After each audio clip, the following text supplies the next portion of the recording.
हम में से बहुत लोगों के मन में यह दुविधा रहती है, कैसे जाने कि क्या सही है क्या गलत। यह बात को समझने से पहले इसे समझेंगे। जीवन अनंत पहलुओं में से बहता हुआ किसी भी स्थिति और परिस्थिति को बनाता है। उस स्थिति परिस्थिति में हमारी समझ के माध्यम से ऊर्जा किस दिशा में जा रही है हमारे लिए गाइडिंग फैक्टर के जैसे काम करती है।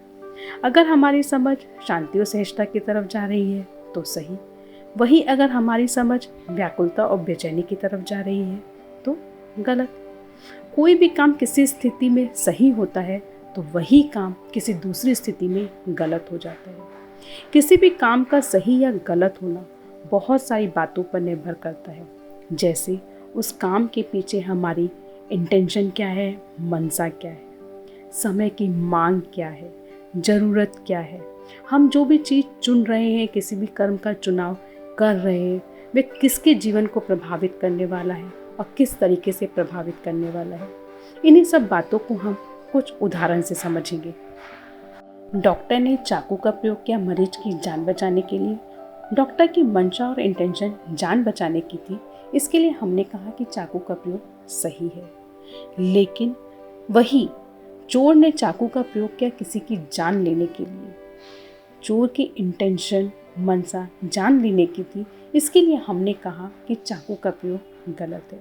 यानी कि किसी भी कर्म के पीछे हमारी इंटेंशन, हमारी मनसा क्या है, उसने तय किया कि काम सही है या गलत। इसी तरीके से समय की क्या मांग है, समय की क्या मांग है यह भी निर्धारित करता है कि क्या सही है और क्या गलत है। जैसे कि सामान्य दिनों में हम बच्चों को कहते हैं कि घर से बाहर निकलो, लोगों से मिलो जुलो, बातें करो, जिससे कि जीवन के प्रति समझ आए। यानी कि सामान्य दिनों में घर से निकलने को और लोगों से मिलने जुलने को हमने सही कहा। लेकिन यही कोरोना महामारी के समय में कहा गया कि बिना वजह लोगों से मिलो जुलो मत, घर में रहकर ही अपने काम को करो और सीखो। यानी कि महामारी के समय बेवजह मिलने जुलने को और घर से निकलने को गलत कहा। यानी कि समय की क्या मांग थी उसके अनुसार तय हुआ कि क्या सही है क्या गलत। ऐसे ही किसी स्थिति में किस चीज़ की जरूरत महसूस होती है वह भी तय करता है कि क्या सही है क्या गलत। जैसे अगर कोई शोषण करता है, ऐसे में अधिकारों की जरूरत महसूस होगी और उसके लिए अधिकारों की मांग उठाना और आवाज करना सही है। लेकिन यही अधिकारों की मांग करते करते कर्तव्यों पे से ध्यान हटता जा रहा है, कर्तव्यों को भूलते जा रहे हैं, तो वही अधिकारों की मांग गलत हो जाती है।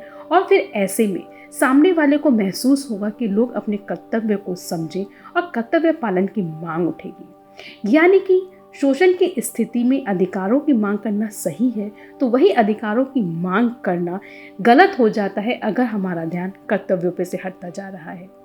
इसी तरीके से किसी भी चीज़ का चुनाव किसके जीवन से जुड़ा हुआ है तय करता है कि कोई भी चीज़ सही है या गलत। जैसे कि डॉक्टर बने, इंजीनियर बने, शिक्षक बने या कुछ और, इनमें से किसी भी चीज़ का चुनाव सिर्फ और सिर्फ खुद के जीवन से जुड़ा हुआ है। इस स्थिति में अगर हमने सिर्फ अपने बारे में सोचा, दूसरे के बारे में नहीं, तो भी सही है। लेकिन यही डॉक्टर बनने के बाद डॉक्टर इलाज का चुनाव करता है सिर्फ अपने हिसाब से, मरीज का ध्यान नहीं देता, तो गलत हो जाता है। यही अगर डॉक्टर किसी इलाज का चुनाव करता है मरीज के हिसाब से जो उसके लिए उपयुक्त हो, तो वह सही है। यानी कि किसी भी चीज़ का चुनाव अगर सिर्फ और सिर्फ अपने जीवन से जुड़ा हुआ है, ऐसे में अगर हम दूसरे के बारे में नहीं भी सोचते हैं तो भी सही। लेकिन अगर किसी चीज़ का चुनाव दूसरे के जीवन से भी जुड़ा हुआ है और ऐसे में सिर्फ हम अपने बारे में सोचते हैं, तो वही चीज़ गलत हो जाती है। इसी तरीके से उपयुक्त मात्रा में डर और चिंता है तो सही है, क्योंकि वह समाधान की तरफ प्रेरित करता है। यही अगर ज़रूरत से ज़्यादा डर और चिंता हो तो हम घुट-घुट कर जीने लग जाते हैं। यही बिल्कुल भी डर और चिंता ना हो तो हम लापरवाह हो जाते हैं।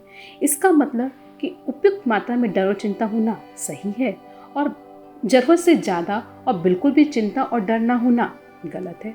अगर पूरे सार को समझे तो किसी भी काम को सही या गलत नहीं कहा जा सकता। यह तो स्थिति और परिस्थिति तय करती है कि क्या सही है क्या गलत। आप सभी के प्यार और सपोर्ट के लिए thank you. Truth bless us all.